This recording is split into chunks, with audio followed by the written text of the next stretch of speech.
everyone, to our NCAA social series. I'm Andy Katz. I'm pleased to be joined by three university presidents. Dr. Fayneese Miller, who's the president of Hamline University in St. Paul, Minnesota. Tori McClure, the president of Spalding University in Louisville, Kentucky. And Dr. David Wilson, the president of Morgan State University in Maryland. If I can start going around the horn here, if you will, and I will start with you, Dr. Miller. Let's just first deal with the raw emotion of the past month, because at least for me, and I think countless other Americans and really citizens across the globe, this feels different than any other injustice that we've seen really in the last decade or more. Why do you think this moment in time that we're experiencing since the murder of George Floyd, why do you think it feels different? And I'll start with you, Dr. Miller. Well, I think the reason why it feels different has a lot to do with what's going on with COVID-19 right now. I think that people are home, people are paying attention to what's going around them in a way that they might not have before. And I think that people are stepping back with the news that's out there, the racial disparities we're seeing in terms of COVID-19, the economic disparities that have been unveiled because of COVID-19. There's so much now that people are becoming aware of that I'm not so sure that they fully understood it until people began to die, and they're dying along racial economic lines. So I think that has brought attention to this issue in a way that I'm not so sure any other event could have. Ms. McClure? Yeah, I think it's different in that we've seen deaths of Black citizens before, but the murder of George Floyd, there was no way to view that other than a murder. And while there have been lots of other episodes that were similar, played out the same way, certainly for communities could see that and feel the same sense of injustice, but this was unequivocally a murder, and it was one that was witnessed globally. And there weren't any mitigating circumstances, there weren't any, I mean, we've heard excited delirium, we've heard all sorts of other things, but there was nothing, typically, I imagine I'm not unusual. A white person sees the episode and begins to work back until you find something that justifies the behavior. What we should be doing is starting from the birth of the individual and moving forward and seeing the system that we've created that is so biased and racist that these things happen with more rapidity and regularity than any of us wanted to admit, and there's no escaping it. The cloud of witness is global. Yeah. Dr. Wilson? You know, I agree with both of my colleagues, but I do think that in this instance, it was the clarity in which this murder presented itself to us. Here you had Mr. Floyd, who gave no evidence at all that he had resisted arrest. And you had a white police officer with his knee on his neck for what seemed like an eternity. And here is Mr. Floyd really begging for life, begging for mercy, while he is smelling the asphalt and dying, and calling for his mother and saying, "I can't breathe while you are killing me." And I think it's the first time that I, the father of a 23-year-old, cried. I mean, I was angry. I shed a tear because I had to put myself in the position, or I did, that that's my son. Those are my brothers. And I'm seeing this injustice play out. And so I think everybody kind of looked at that across all racial lines, across all age groups, and said, this is not who we are as a country. It's not who we are as a nation. And we've seen too many of these killings, but this one was different because of that video. And I really take my hat off to whomever shot these videos. It was very, very clear. And I think it presented itself as the absolute ultimate indignity and inhumanity of man toward man. You know, the reason why I brought up COVID-19 is because Philandro Castile was shot and murdered a mile from my campus. George Floyd was less than 10 miles away from my campus. If you remember Philandro Castile in his car with a baby in the back seat that was also videotaped, we did not get the national outrage. People were outraged, but it wasn't the same kind of response to Philandro Castile, where people took to the streets across the world. And that's the reason why I think that because people had very little else to focus on, because they're home, they're watching the news, they're paying attention to these things, it was in their face in a way that the Philandro Castile, the Breonna Taylor, all those were not, although that one happened at this time as well, were not in your face. People could see it in a way that they could dismiss it, or they weren't in the moment.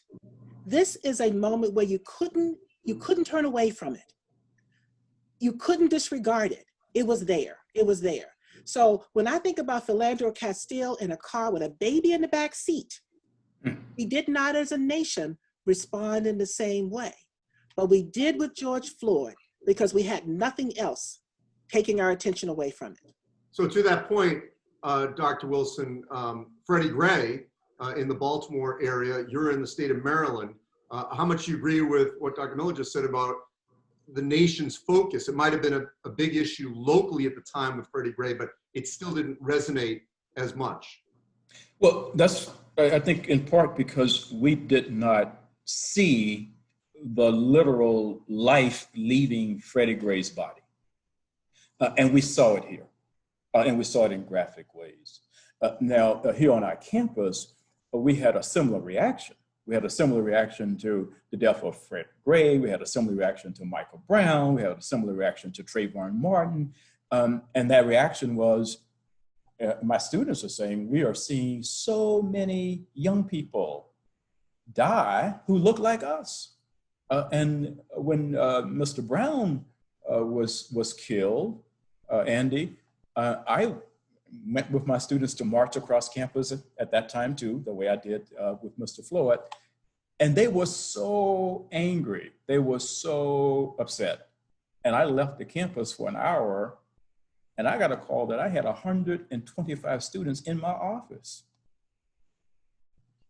And my assistant wanted to know, well, what should I do? And I said, nothing. And I raced back, and they were everywhere because they needed an authority figure or someone to receive their hurt and to receive their pain. So it did kind of play itself out in the Freddie Gray situation with regard to the way I saw protest here in Baltimore. But I think the level of the anger with regard to Mr. Floyd was something unlike which I have seen. So I want to get the pulse of these three different cities that you're all in, because they've been, as we've just discussed, hotbeds of outrage. St. Paul, Minnesota, the Twin Cities, obviously. We mentioned Breonna Taylor and what has happened in Louisville, where you are, Ms. McClure, and then of course, over the last couple of years with Freddie Gray in Baltimore. So all three of these parts of the country, have experienced this rage, this anger. And as you get to this point later in the summer, early fall, and we'll get to this here momentarily about welcoming back your student body, let's start with you, Dr. Miller, about if you could give me a sense of the pulse of your city, St. Paul, and the Twin Cities, and then if we can go around to Louisville and Baltimore. Start with you, Dr. Miller. People here are angry. People here are tired because we're not talking about George Floyd. We're talking about several murders that have occurred in the last 3 years by police officers towards Black males. So it has been pretty, it's in your face. I live across the street from the governor, so there have been protests. I am very proud and honored to say that my students and faculty and staff are out there with the protesters because they realize that something has to change. So there are clear efforts to change. You're hearing the conversations that are going on around the nation about what do we do with law enforcement. On our campus, we have a criminal justice program. We've been working with the St. Paul Police for quite some time, which is one of the reasons why you don't see or hear some of the same things happening with the St. Paul Police that you hear with the Minneapolis Police. They're different. So people are paying close attention to what's going on. People are demanding change.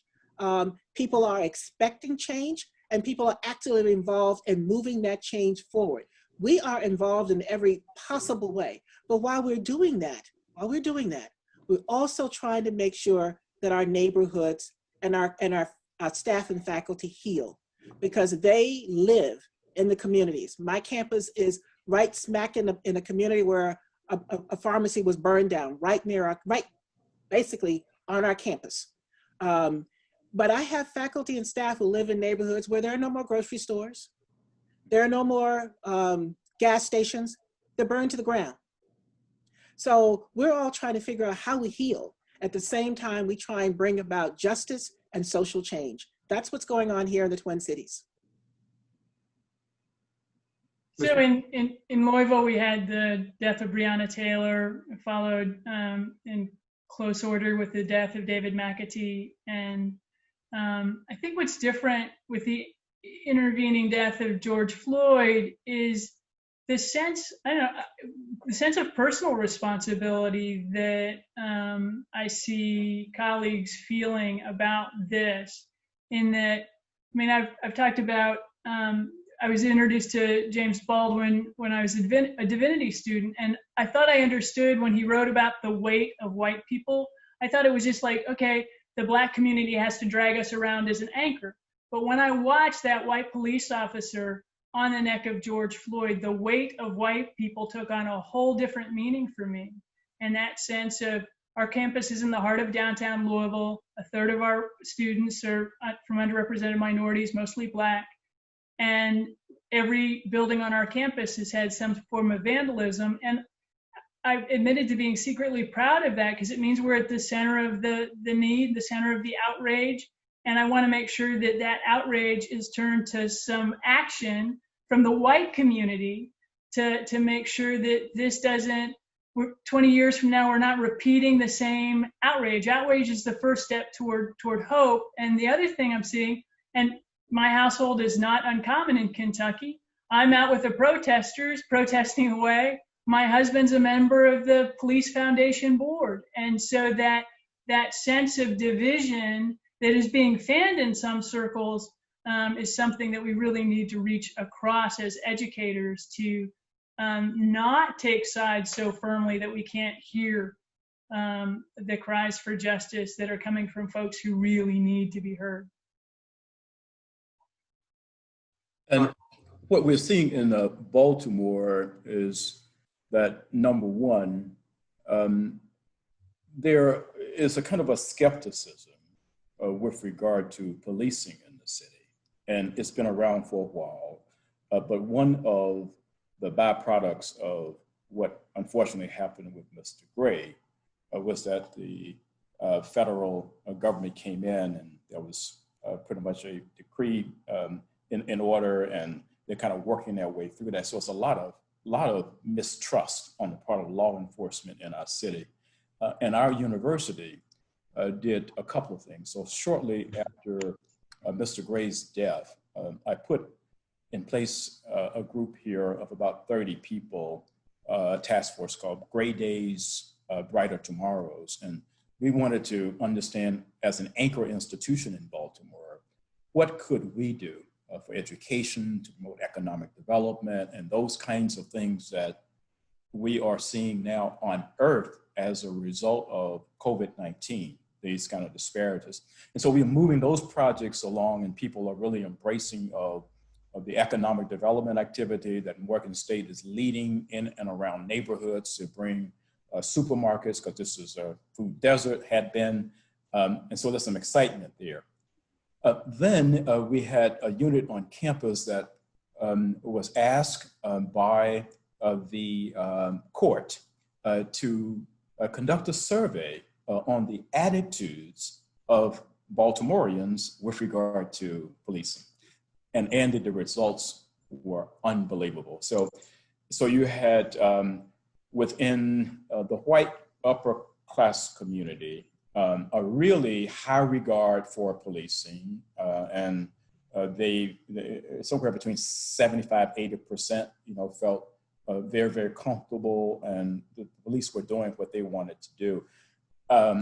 As you kind of moved across the city and you got into predominantly Black neighborhoods, it was just the opposite. So there's this huge gulf that exists out there between how one race of individuals is seeing policing versus another. And I think we're trying to kind of figure out here, how do we move this forward?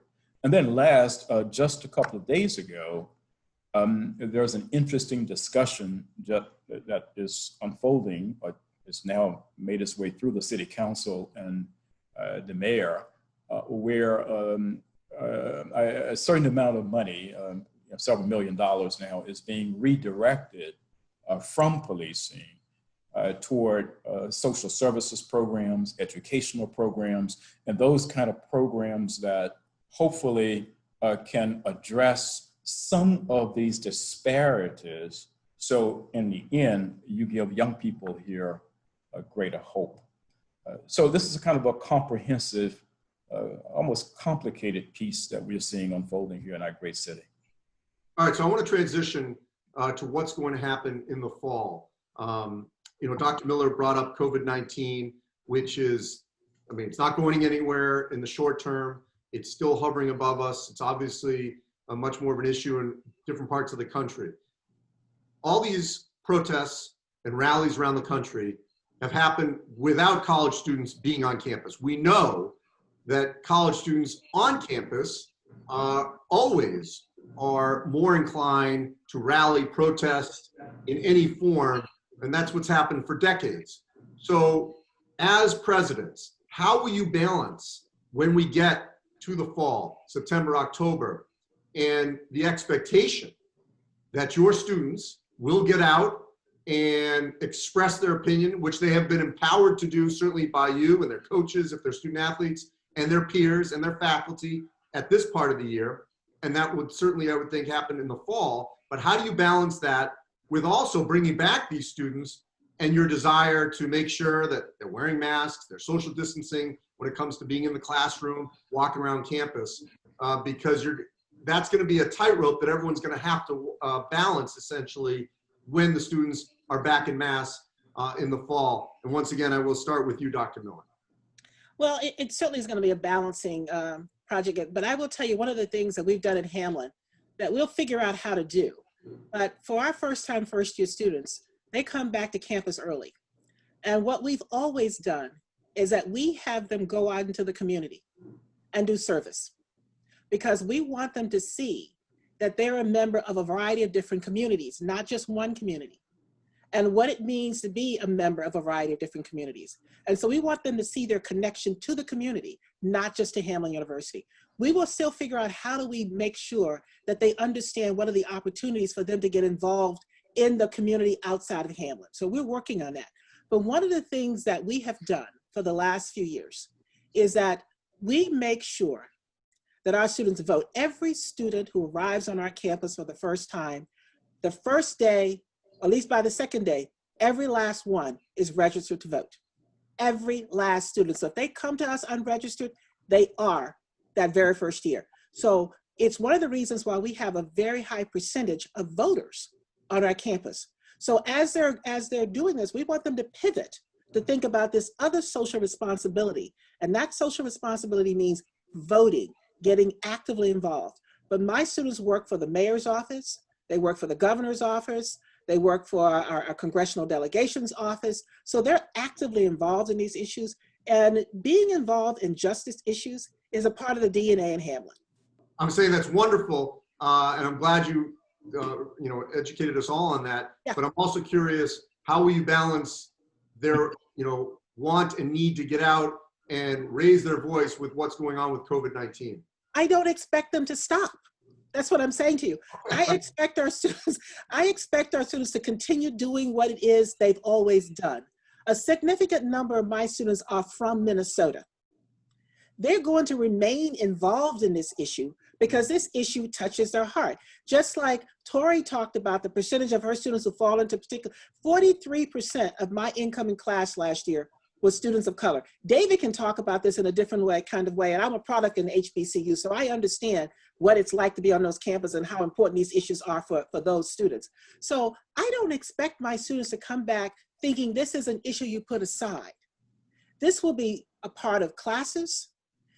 This will be part of seminars that we do. We do them a little differently, but it will still be there. So they will get this, but my students are out there protesting. I expect them to still be out there protesting. That's not going to change. I think this is a different civil rights moment. This is another civil rights moment, and I don't think these students are going to slow down until things change. And I applaud them. I absolutely applaud them. And you know what? As president, I'm going to be behind pushing them out there. Get out there, be heard, do. So yeah, I want them to continue, but it will be a part of our orientation. Why shouldn't they know that George Floyd was murdered? Why shouldn't they know the way in which they're murdered? And you know why that's also important to us? Because our criminal justice program prepares police officers. So that means, how do we think about preparing these students for law enforcement? We've got to think about that as well. So yes, this is a part of our conversation, but they're going to protest. We're going to encourage them to continue to do that. And I say that because not only will the students be out there, the faculty and staff will be out there with them too. Yeah, so we actually brought our students back to campus for a solidarity march, which went downtown. And it was the first time I can say in my career, I've been a president for a decade, it was the first time we had 100% compliance on anything. We required masks. Everybody came with a mask.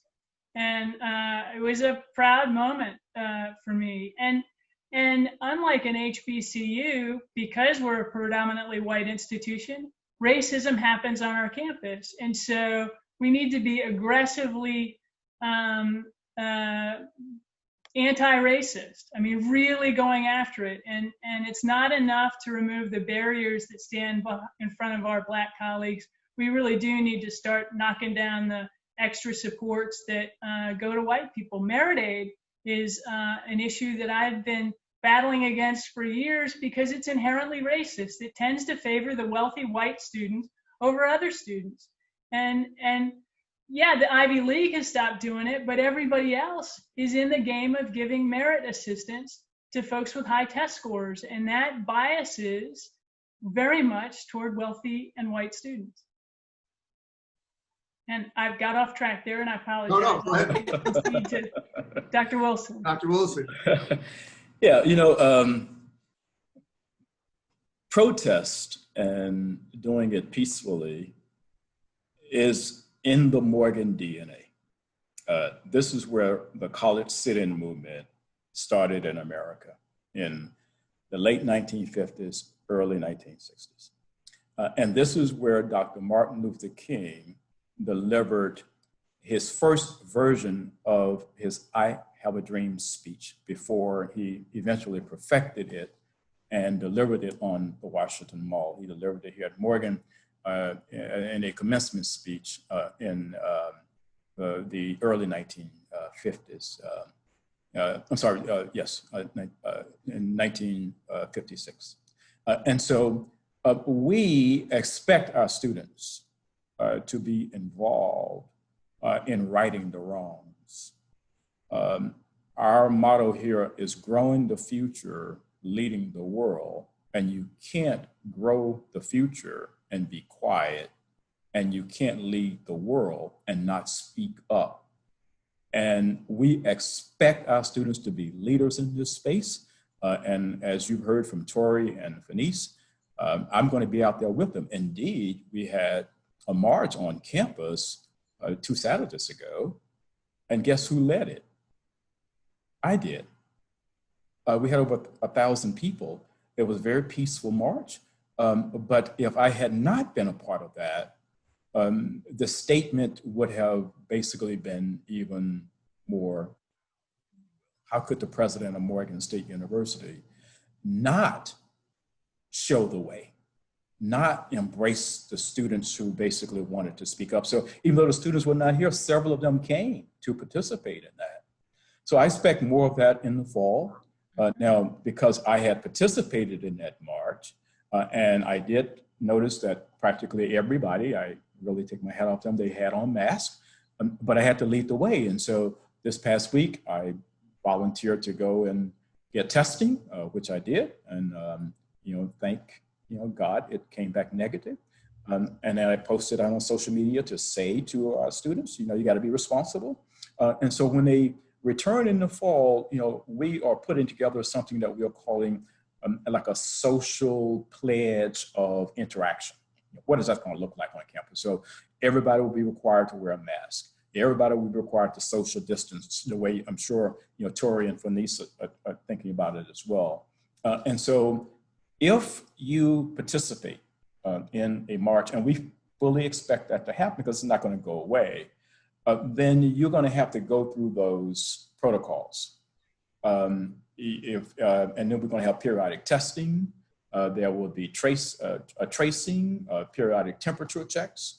But there's no way that we're going to say to our students, go against the great Morgan way, because in doing so, we would not be doing justice to this 153-year-old venerable institution. Well, it's great. I mean, it's wonderful to hear that obviously everyone's going to plow through it and just adjust.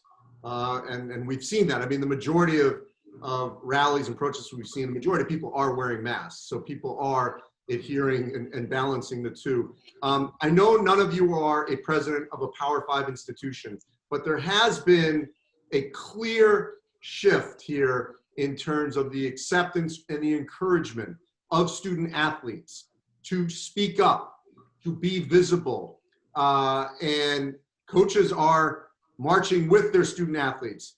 I don't think that would have happened, whether it's 6 months, a year ago, 5, 10 years ago, 20 years ago, certainly not 40, 50 years ago.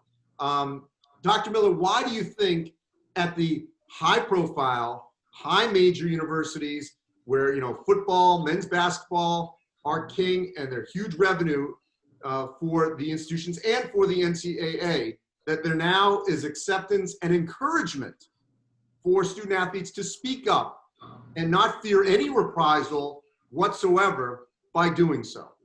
Well, I think Colin Kaepernick showed everybody the way, and we should have been paying attention to what he was doing and not denigrating him because he had it right. And I will just say this, shame on those people for not understanding, appreciating what he did at that time. It took George Floyd's murder for people to step back and take a look at why Colin Kaepernick was doing what he was doing and why some of the others were following along by taking that knee. Now we understand that knee in a very, very different kind of way because of George Floyd's murder. So I think that it's about time, but I will say this, that I think those of us who, and I cannot speak for D1 or D2, but I can speak for D3. I think some of us have been pushing in this envelope for quite some time. I'm very pleased to say that my football coach is Black. My athletic director is Latino. My associate athletic director is a woman. So we have been trying to make sure that this space, this athletic space, is one that people understand that it's a diverse space and that we as leaders in this space have a responsibility to help our students understand what their role is, because they are students first, and understand what it means to be a student athlete. A student athlete means you get involved in all of the issues that involve your community, inside and out, and not just athletics.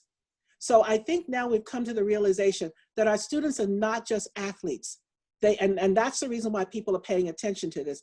They're athletes. And I'm going to be a little cynical too, if I might here. Sure. And I apologize in advance for being a little cynical. Some have to be now cognizant of these issues because you have to look at who those basketball and football players are from a racial perspective. If you don't pay attention to that, then you are negatively impacting those students and your institution. So, and really, you have to pay attention to what these students have been saying and asking for so long. And shame on us that it took George Floyd's murder. It took us seeing that knee applied to his neck rather than a knee being applied to the ground for us to step back and say, we need to change. We need to be involved, and we need all of our athletes to understand who they are and why race matters, why being Black matters within our society. Tori? So Muhammad Ali had a relationship with our university. He learned to box in our gymnasium, and I had the privilege as a young adult to work for him in starting the Muhammad Ali Center, and got to really know one of the magical human beings on the planet. And of course, he was denigrated in his time, and I almost came to physical blows with a faculty member who said that Muhammad Ali did nothing for civil rights. And I said, Muhammad Ali went around the world in 1963 shouting, "I am the greatest," and no one could prove him wrong. Tell me that did nothing for civil rights.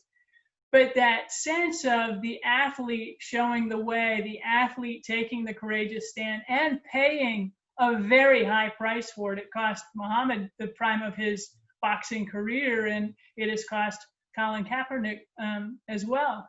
But that hindsight that says he was right, they were right, this is right, and to be able to watch our young athletes. The great thing about the protests I've seen is the youth of the protesters. I mean, I've seen like 5- and 6-year-olds out there. Obviously, there are parents involved, but that sense of how young they are. It's our students, and it's high school students who are out showing the way, and good on them. And I do believe it is the athletes that they look up to, that they're saying, if this athlete thinks this is important, I can step out and it'll be all right. And I think across the institutions that you've spoken about, I think there's a revelation occurring here, and it's a recognition that they have invested collectively billions of dollars into athletics. And many of those alumni and students relate to the institution in that capacity. And what you are seeing now is, I think, an understanding that perhaps that could be threatened if those institutions are hell-bent on not changing. That primarily the basketball and football teams are overwhelmingly Black. And those are the major revenue sports. And if those institutions that are in the category that you name don't really move significantly to perhaps a culture on the campuses of belonging, that you really belong here, and we're not just here cheering for you on Saturday afternoon, but not thinking on Monday through Friday that you really are a part of the fabric of this institution with all of the rights enjoyed by everybody else. That is not a good place to be. And so this is my first experience working full-time in HBCU, Morganist Division I.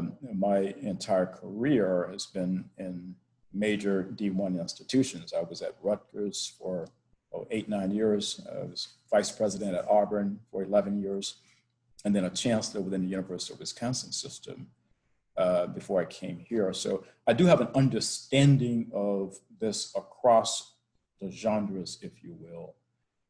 And the last point, Andy, is that I think what we are seeing as well is a social consciousness amongst the Black student athletes around this issue on top of some of the other things that you've seen. And I think some of them are questioning, is this the type of institution I really want to not just go and play football or basketball, but have a kind of a comprehensive, affirming experience? And what you are seeing, and we've picked up a couple of student athletes in this category, is that I think some of them are actually giving HBCUs a long look. And so we just picked up a 4-star student athlete in basketball, another 3-star in football that turned out offers at major schools. So the point I'm making is that this is a moment, or this is an inflection point for the nation, is an inflection point for our institutions. And I don't think we can just pretend that we went to sleep Rip Van Winkle style, slept for 20 years, and we are going to awake and go back to the way things were. No, we're going to have to change. And athletics is going to have to change, else I think all of those investments that have been made in those institutions across the way are not going to sustain themselves. Yeah, there's no question that I think we're in an era that for boosters and donors and casual fans that love to cheer these athletes, on a Saturday during the week, they also need to treat them with respect and cheer them just when they're living their lives, when they don't have the uniform on for that particular school. I want to end with an educational aspect here, because all three of you are educators. Juneteenth, the end of slavery. Go back to another topic that's certainly been in the news of late, the massacre in Tulsa, over 100 years ago. And I don't expect you to basically discuss, the educational teachings across this country, but overall, it's not uniform. It's been poor in a lot of these instances where the full American history story is not told, certainly not from an African-American perspective. So especially with Juneteenth,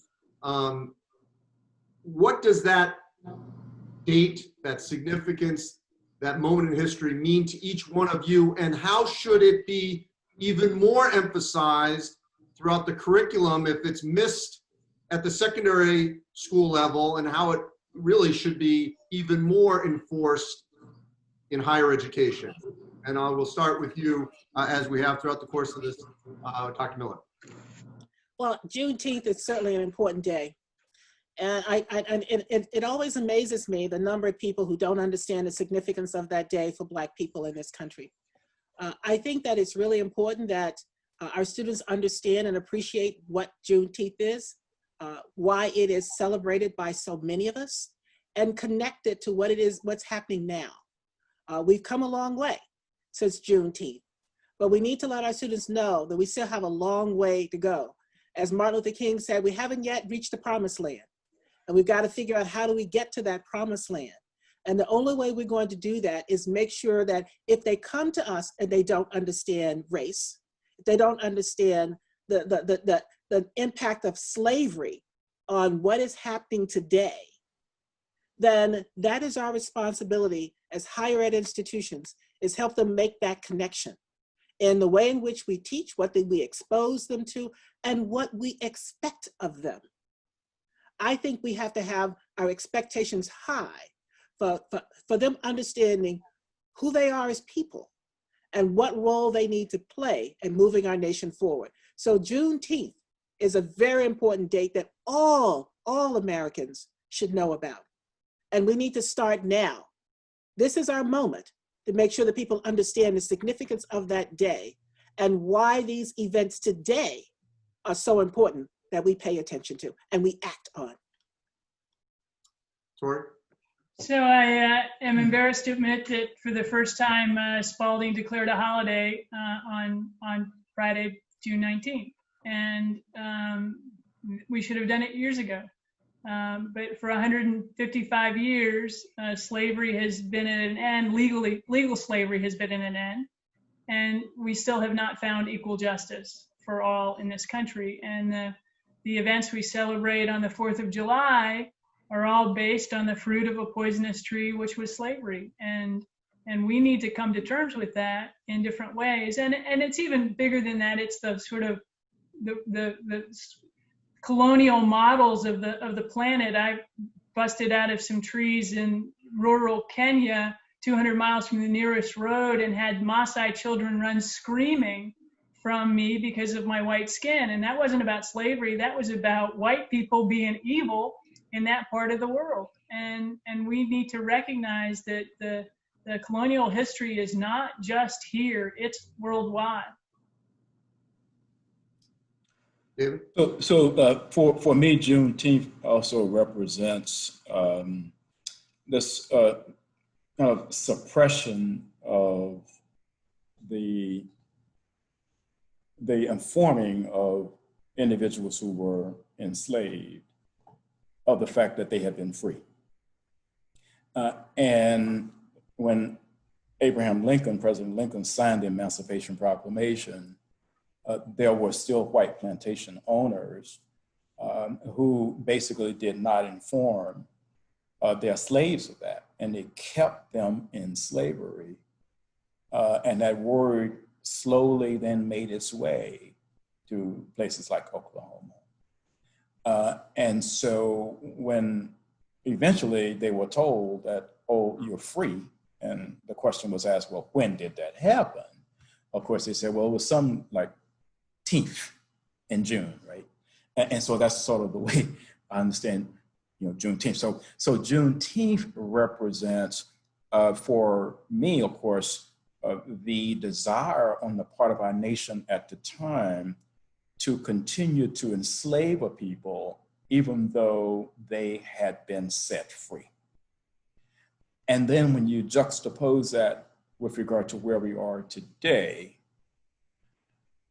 it's kind of sad, because in a different kind of way, we still are living in an era, where individuals are experiencing inequality, injustice.